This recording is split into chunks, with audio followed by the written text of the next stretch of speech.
ഞാൻ മുല്ലത്തരം ഡാലി മുക്കാഞ്ഞിരം അഥവാ സോമൻ ഭോപ്പാൽപുര. ഒന്ന് കേട്ടിട്ട് പോ 31 ഭാഗം 31. ഒന്ന് കേട്ടിട്ട് പോ. ദൈവം നമുക്ക് ഒത്തിരി നന്മകൾ ഉപകാരങ്ങൾ ചെയ്തിട്ടുണ്ട്, ചെയ്യാറുണ്ട്, ചെയ്യുന്നുമുണ്ട്. പക്ഷേ നമ്മളുടെ ആഗ്രഹപ്രകാരമുള്ള നന്മകളാണ് നമുക്ക് ലഭിക്കുന്നെങ്കിൽ നമുക്ക് വളരെ സന്തോഷമാണ്. മറിച്ചായാലോ, നമ്മുടെ പ്രാർത്ഥന കേൾക്കാതെ അല്പം താമസമോ വന്നു കഴിഞ്ഞാൽ ദൈവത്തെ നാം കുറ്റപ്പെടുത്തും.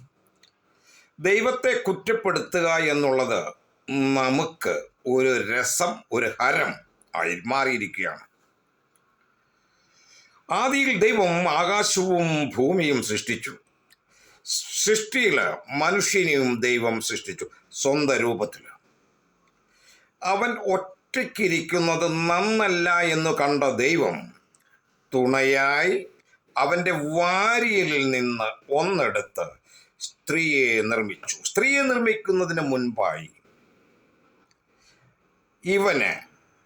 ആദമിന് ഒരു ഗാഢനിദ്ര യഹോവയായ ദൈവം വരുത്തി. എന്നിട്ടാണ് ഹവ്വായെ നിർമ്മിച്ചത്. നിങ്ങൾ ഓർക്കണമേ, ഈ ആദം ഹവ്വായെ നിർമ്മിക്കുന്നത് കണ്ടിരുന്നുവെങ്കിൽ, ഗാഢനിദ്രയിൽ അല്ലായിരുന്നുവെങ്കിൽ എന്ന് ഒരു നിമിഷം ഭാവനയിലൊന്ന് ഓർത്ത് നോക്കിക്കേ.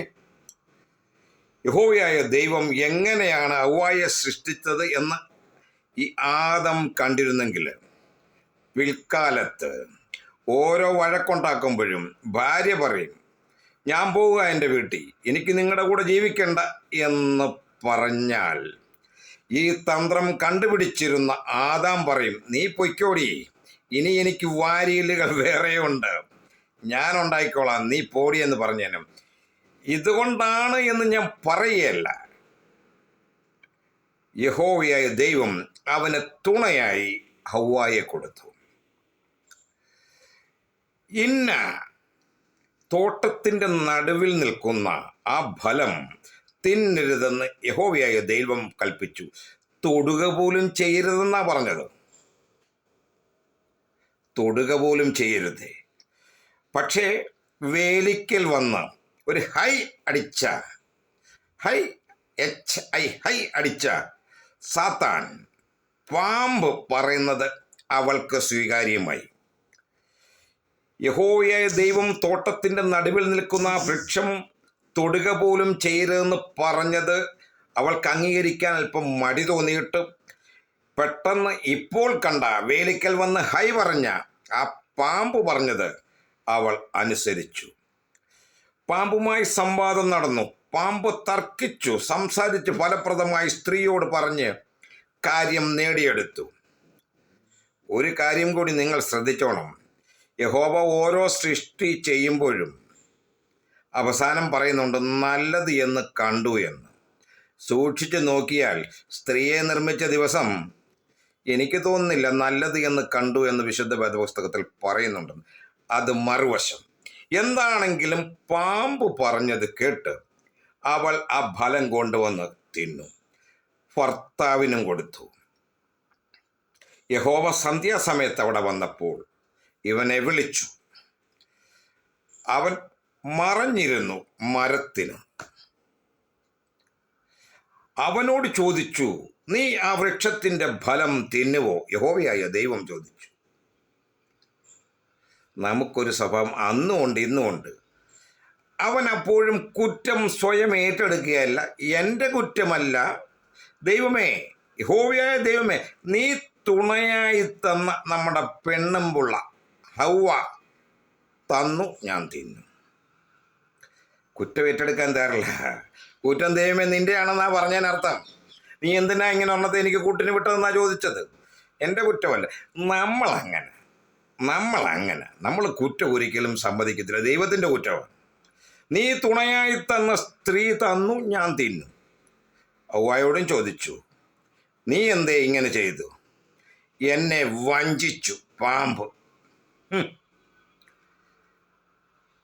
അവിടെ അവളും കുറ്റമേൽക്കുന്നില്ല. ആണും പെണ്ണും കുറ്റമേൽക്കാൻ തയ്യാറില്ല. ദൈവത്തിൻ്റെ കുറ്റമാണ്. അങ്ങനെയാണ് നമ്മൾ എന്തും നമ്മളുടെ കുറ്റമായി ഏറ്റെടുക്കാൻ തയ്യാറില്ല. ഇതെല്ലാം ദൈവത്തിൻ്റെ പുറത്തേക്ക് കുറ്റം ഏൽപ്പിക്കുന്നു. അവൻ എന്തെങ്കിലും നന്മകൾ ചെയ്താലോ പര്യായ പദങ്ങൾ കൊണ്ട് അവനെ മൂടും. സ്തുതികളിൽ വസിക്കുന്നവനെ, അത്ഭുതമന്ത്രി, വീരനാം ദൈവം, നിത്യപിതാവേ, സമാധാന പ്രഭു, മേരിസുതന് എന്തെല്ലാം പറയാം അതെല്ലാം പറയും. നമ്മുടെ ആഗ്രഹങ്ങൾക്കനുസരിച്ച് നടന്നില്ല എങ്കിൽ കുറ്റം പറയുന്നൊരു പ്രവണത.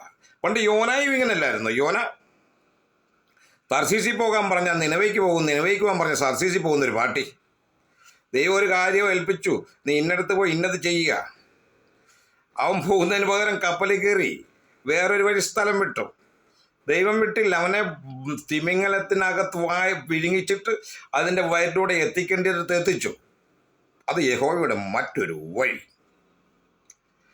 അവിടെ ചെന്നപ്പോൾ യഹോവ ആ നാട്ടിലുള്ളവർ ഉപവാസം പ്രഖ്യാപിച്ച് രട്ടെടുത്ത് മനം തിരിഞ്ഞ് ഞങ്ങൾ ചെയ്യുന്നത് തെറ്റാണ്, ദൈവമേ ഞങ്ങളോട് ക്ഷമിക്കണമെന്ന് കരഞ്ഞപ്പോൾ, അവർ മനസ്താപപ്പെട്ടപ്പോൾ സവര സങ്കടം കണ്ട ദൈവം അവർക്ക് മാപ്പ് കൊടുത്തു. യോനായെ, നീ ഞാൻ പറഞ്ഞൊന്നും ചെയ്യേണ്ട, നീ തിരിച്ചു പോര് എന്ന് പറഞ്ഞു. അപ്പം യോനായ്ക്ക് മൂക്ക് ചൂടി, ദൈവത്തോട് കണക്ക് തോന്നി. അവന് ദേഷ്യം തോന്നി ദൈവത്തോട്. എന്നെ പറഞ്ഞു വിട്ടിട്ട് ഒരുതരം അപമാനിക്കുന്ന പരിപാടി, ഞാൻ ശപിക്കും. അവൻ പോയി, യോന പോയി ഒരു മരുഭൂമി കടന്നു.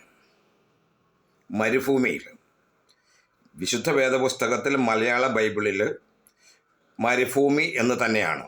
ആധുനിക യുഗത്തിലെ ചില പുതിയ വേദപണ്ഡിതന്മാർ ഇംഗ്ലീഷിൽ അങ്ങനാണ്, കന്നഡയിൽ ഇങ്ങനാണ്, ഇങ്ങനെയൊക്കെ പറഞ്ഞു വരുന്ന ചിലരുണ്ട്. കാരണം കഴിഞ്ഞ ദിവസം ഒരു പാസ്റ്റർ സംസാരമധ്യേ ഒരു വാക്യം പറഞ്ഞു, ഇത് ഇംഗ്ലീഷിൽ ഇങ്ങനെയാണ്, അതാണ് നല്ലത്, മലയാളത്തിൽ പറഞ്ഞ് കൊച്ചുനാളിൽ ഈ കൈക്കകത്ത് നുള്ളരിയും കൊണ്ട് സൺഡേ സ്കൂളിന് പോകുന്ന കാലം തൊട്ട് കേട്ട മലയാളം അതേ എന്നെപ്പോലുള്ളവൻ അംഗീകരിക്കത്തുള്ളൂ. ഹിന്ദിയിൽ ഇങ്ങനെയാണ്, അതാണ് ബെറ്റർ ദാൻ. ഇംഗ്ലീഷിൽ ഇങ്ങനെ പറയുന്ന ചില പുതിയ വ്യക്തികളുണ്ട്. ആരുടെയും പേര് പറയാനല്ല ഞാനീ പറയുന്നത്. ഇവിടെ അതുകൊണ്ടാണ് ഞാൻ പറഞ്ഞത്, ഇവിടെ യോന പോയി കിടക്കുക ഒരു മരുഭൂമി. ഞാൻ വായിച്ചിട്ടുള്ളത് മരുഭൂമി എന്നുള്ളതുകൊണ്ട് മരുഭൂമി തന്നെ ഞാൻ പറയുന്നത്. ജംഗിളി ഏരിയ എന്നൊക്കെ ഹിന്ദി പറഞ്ഞു കളി വേണമെങ്കിൽ. മരുഭൂമിയിൽ തന്നെ പോയി കിടന്നു. യഹോവയായ ദൈവത്തിന് തൻ്റെ ഭക്തനോട് കരുണ തോന്നും. ദൈവത്തോട് ദേഷ്യപ്പെട്ടാലും ദൈവത്തിനറിയാം അപ്പനും മക്കളും പോലൊരു ബന്ധമാണ് യഹോവയ്ക്ക് തൻ്റെ ഭക്തന്മാരോട്. മരുഭൂമിയിൽ പോയി ചുട്ടുപൊള്ളു കിടന്നപ്പം അവിടെ ഒരു കൊച്ചു മരം ദൈവം നിർമ്മിച്ചവന് തണലായി കൊടുത്തു. ദേഷ്യപ്പെടുക ദൈവത്തോട് പിണങ്ങിപ്പോയി കിടക്കുക. ദേഷ്യം ആരോടാ? ദൈവത്തോട്.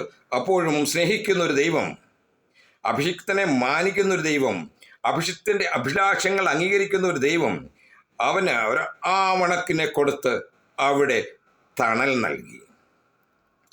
എന്നിട്ടും അവന് ദേഷ്യം മാറുന്നില്ല, കടും ചൂട്. എന്നിട്ടും ദേഷ്യത്തിനൊരു കുറവുമില്ല. പക്ഷേ പരിധിയുണ്ട്. എന്തിനും ഏതിനും ഒരു പരിധിയുണ്ട്. അവിടേക്ക് ഒരു പുഴുവിനെ യഹോവയായ ദൈവം നിയമിച്ചു. ആവണക്ക് തീർന്നു. ഒരാനെ കൊണ്ട് വലിച്ചൊന്നും മാറ്റിയില്ല ആവണക്കിനെ. പശുവിനെ വിട്ട് തീറ്റിച്ചുമില്ല, പോത്തിനെയും വിട്ടില്ല. ഒരു പുഴു.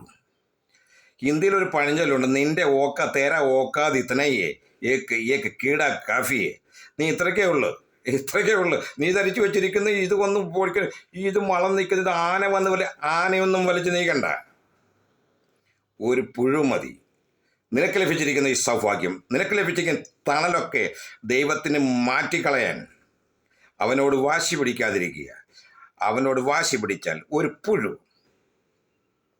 ഒരു പുഴു മതി നിന്റെ ഇപ്പോഴത്തെ ഈ ഐശ്വര്യങ്ങൾ എല്ലാം. ഈ ചൂട് മറച്ചു നിർത്തുന്ന തണൽ നൽകുന്ന ഈ തണൽ മരം പോലും ഒരു പുഴുവിനെ കൊണ്ട് മാറ്റാൻ ദൈവത്തിന് സാധിക്കും. അവൻ വലിയവനാണ്. അതുകൊണ്ട് ദൈവം ചെയ്യുന്ന നന്മകൾ അവൻ്റെ സമയത്തിനായി കാത്തിരിക്കുക. ദൈവം തൻ്റെ അഭിഷിക്തനെ സ്വന്തം മകനെ പോലെ സ്നേഹിക്കുന്നു. ഹലോ, ഞാനൊരു പുഴു മതിയെന്ന് പറഞ്ഞത് നിങ്ങളോട് തന്നെയാണ്. ഒരു പുഴുമതി അഹങ്കാരികൾക്ക്, പരിധി വിട്ട് ചൂടാകുന്നവർക്ക്, ദൈവത്തിനെതിരായിട്ട് പരിധിയിലധികമായി അത് വാക്യങ്ങളെടുത്ത് ആവശ്യമില്ലാതെ അർത്ഥം കൊടുക്കുന്നവർക്കും ഒരു ഓർമ്മപ്പെടുത്തലോടെ പറയുക, പരിധി കഴിഞ്ഞാൽ ഒരു പുഴുമതി, ഒരു പുഴു. ഞാൻ മുല്ലത്തരം ഡാലി മുക്കാഞ്ഞിരം അഥവാ സോമൻ ബോപ്പൽപുര.